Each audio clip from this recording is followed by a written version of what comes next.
सवाल ले लेना, जब आपने असेंबलीज को डिसॉल्व किया था तो उस वक्त आपने नहीं देखा था कि अवाम का हक क्या है? क्या आपने असेंबलीज की रेजोल्यूशन से पहले अवाम से पूछा था कि अवाम चाहती है कि आप असेंबलीज डिसॉल्व करें? असेंबलीज डिसॉल्व की, उसके बाद आप फिर कह रहे हैं कि उन्हीं सूबाई असेंबलियों के अंदर इंतखाबात करा दें। क्या अवाम को आप ट्रक की बत्ती के पीछे लगाए रखना चाहते हैं? नहीं, यही मैं अब सवाल पूछना चाहती हूँ। बहुत अच्छा सवाल किया आपने। मुझे ये बता दें, हमने कौन सा गैर आईनी कदम किया था? और अगर हमारा कोई गैर आईनी कदम था, नहीं, एक सेकेंड, अगर कोई हमारा गैर आईनी कदम था तो चले आप उसको रिव्यू में चले जाते। क्या कोई पार्टी, क्या कोई जज, क्या कोई बंदा, क्या कोई आम आवाम उसके रिव्यू में गई कि ये गैर आईनी तौर पे टूटी है, चले सूबाई असेंबलियों का रिवर्सल कर ले? इसके ऊपर भी अतर मिनल्ला साहब की ऑब्जर्वेशन है। हुकूमतें वो कहते हैं कि पहले आप असेंबली से इस्तीफे देते हैं, सुप्रीम कोर्ट ऑफ पाकिस्तान का दरवाजा खटखटाते हैं कि इस्तीफे कबूल करो। जब इस्तीफे कबूल होते हैं तो आप सुप्रीम कोर्ट में जाते हैं कि इस्तीफों को वापस दिलवाएं। आप चाहते क्या है? दोनों में से एक बात कर ले, हम सूबाई असेंबलियों की बात कर ले या कौमी असेंबली की बात कर ले? पहले सूबाई असेंबली की बात मुझे खत्म करने दे। सूबाई असेंबली आपने तहलील आईनी तरीके से हमने डिसॉल्व की, उसके बाद ना कोई रिव्यू गया। एक सेकेंड, हमें यही तो सबसे बड़ी बात है कि क्यों हमें ले जानी पड़ी। जब ये अवाम का हक है तो हमें अवाम का हक दिलाने के लिए तब भी सुप्रीम कोर्ट का दरवाजा खटखटाना पड़ेगा, और हमें वो हमारा आईनी हक है। अब मुझे एक बात बताएं, हम यहाँ पर आते हैं, दोबारा आते हैं 3 महीने बाद, नहीं, वो दैट्स द ये तो एक इस आइन से आप डेविएट कर ही नहीं सकते। और अगर किसी को एतराज था वो रिव्यू में जाता, तब तो खुशी निगरान हुकूमतें लाई गई, निगरान काबीना, निगरान वजीर आला हम पे मुसल्लत किया गया, क्योंकि प्लान यही था। आपने अपनी हुकूमत को खत्म किया, हो रहा है अब आपको इलेक्शन। यही तो बात है, हमने इक्तदार को कुर्बान करके ये कहा कि हम इस मुल्क में इस इक्तदार का ये जो कब्जा माफिया है हम उसको निकालना चाहते हैं। और अब भी हम यही क्या फायदा हुआ आपको? आए बैठे कौमी इलेक्शन की बात करें, कोई फायदा या नुकसान नहीं। यही तो मैं आपको कह रहा हूं कि असेंबलीज आपने इसलिए डिसॉल्व की थी क्या मरकज में इंतखाबात चाहते थे? लगाते थे, आज वो जमूर से भाग रहे, जो अपने साथ ये कहते थे कि हम वोट को इज्जत देंगे, आज वोट को इज्जत देने से भाग रहे। यही तो चेहरे थे, कहीं कोई रह तो नहीं गया कि जिसका जमहूरी और बदनुमा चेहरा आवाम के सामने ना आए।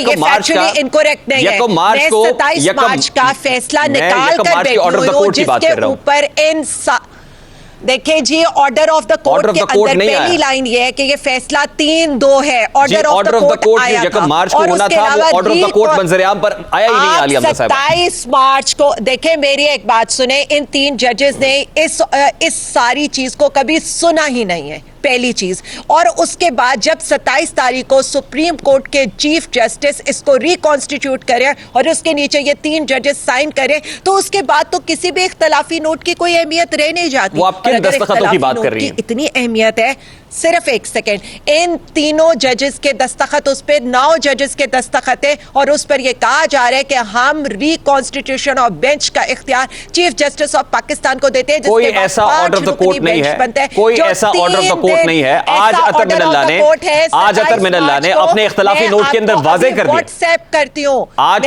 मैं आपको, वो फिर पाकिस्तान तहरीके इंसाफ, उसके अंदर अतर मिनल्ला के साइन है, उसके अंदर मंसूर अली शाह के साइन है, उसके अंदर याया आफरीदी के साइन है।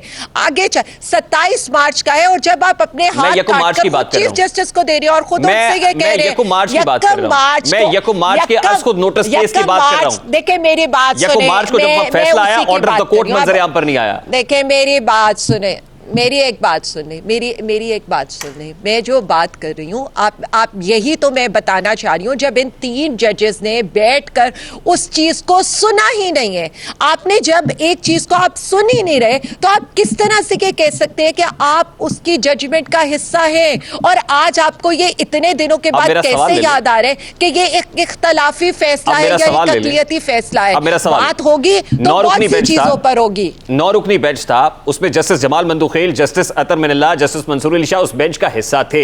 2 जजेस ने रिक्यूज किया क्योंकि उनके ऊपर सख्त किस्म के एलिगेशन सामने आए। बाकी मानदा जो 2 जजेस थे जिनको बेंच से अलहदा किया गया, अतर मिनल्ला साहब यही तो कह रहे हैं कि 27 फरवरी की मीटिंग में यह तय हुआ था कि 5 रुकनी बेंच जो रिकॉन्स्टिट्यूट हुआ है, मैं उसका हिस्सा था, लेकिन मुझे बेंच से अलहदा किया जाना मेरी समझ से बालातर है। सवाल यह है देखिए, मैं यही तो आपको कह रही हूँ, इट्स 27 फरवरी को जब यहाँ पर 9 जजेस एक चीज पर साइन कर रहे हैं जिसके ऊपर लिखा हुआ है कि chief justice is going to reconstitute the bench, और उसके बाद जब आप अपना इख्तियार चीफ जस्टिस ऑफ पाकिस्तान को दे सकते हैं, तब तो इख्तलाफी नोट की कोई हैसियत रह ही नहीं जाती। और आप जस्टिस अतर मिनल्ला के फैसले को नहीं 27 फरवरी को मैं चीफ जस्टिस ऑफ पाकिस्तान के उस फैसले, देखिए मेरी बात सुने, ऑब्जर्वेशन कुछ भी नहीं होती। इख्तलाफी नोट इसी तरह से कि आज मैं ये कह दूं कि मुझे यहाँ पर बैठे हुए पैनलिस्ट आपने 8 बिठाए हैं, उनमें से 3 पैनलिस्ट आपके छोड़ के चले जाए, और जो एक फैसला बाकी 4 लोग हैं, तो मैं ये कहूं नहीं, मैंने तो पूरी डिबेट का हिस्सा नहीं बनी थी। ये उतना ही सादा मामला है। अगर उनके इख्तलाफी नोट को मानेंगे ना, एक सेकेंड, मैं जस्टिस अतर मिनल्ला की बात कर रहा हूं, जो honourable supreme court of Pakistan के ऑनरेबल जज हैं, और जजेस की तरफ से खुद ही अपने चीफ जस्टिस के ऊपर एलिगेशन लगाए जा रहे हैं। आपसे ये रिक्वेस्ट करती हूं, मैं उनसे वाकई ये रिक्वेस्ट करती हूं कि अगर आपने 27 फरवरी को आप और 2 और ऑनरेबल जजेस ने उस कोर्ट ऑर्डर के ऊपर साइन नहीं किए होते तो आप शायद उस बेंच का हिस्सा होते। आपने ये सवाब दी, जो वैसे ही सवाब दी चीफ जस्टिस ऑफ पाकिस्तान के, आपने 27 फरवरी को साइन करके आप 3 मोअज़्ज़िज़ जजेस ने चीफ जस्टिस को दे दी थी, जो आइडियली है ही चीफ जस्टिस की। अब आ जाए और बहुत सी चीजों के ऊपर जिन पर हमें यहाँ पर बात करनी चाहिए। उन्होंने आज एक और भी बहुत सी बात की। उससे पहले मेरा सवाल ले लें, नहीं, मेरी बहुत चीजें हैं जो मैं इन पर बात करना चाहती हूँ। मैं बहुत सी चीजों पर बात करना चाहती हूँ। देखें, अदम एतमाद के ऊपर आज उन्होंने कह दिया कि जी अदम एतमाद पर भी अज खुद नोटिस नहीं होना चाहिए था। तो चले 1 साल पीछे चलते हैं, अगर रिवर्स ही करना है सारी चीजों को, तो सबसे पहले उस अज खुद नोटिस को रिवर्स करते हैं जिस पर यह हुकूमत खड़ी है। और अगर करारदादों से इख्तलाफी नोट से फैसले रिवर्स करने, तो फिर शुरू से करते हैं ना, आज अगर एक मिनट, आज उस वक्त जो सोमोटो लिया गया था, उस सोमोटो में और इस सोमोटो के अंदर फर्क है। बात करके आज एक लास्ट बात करके मैं आगे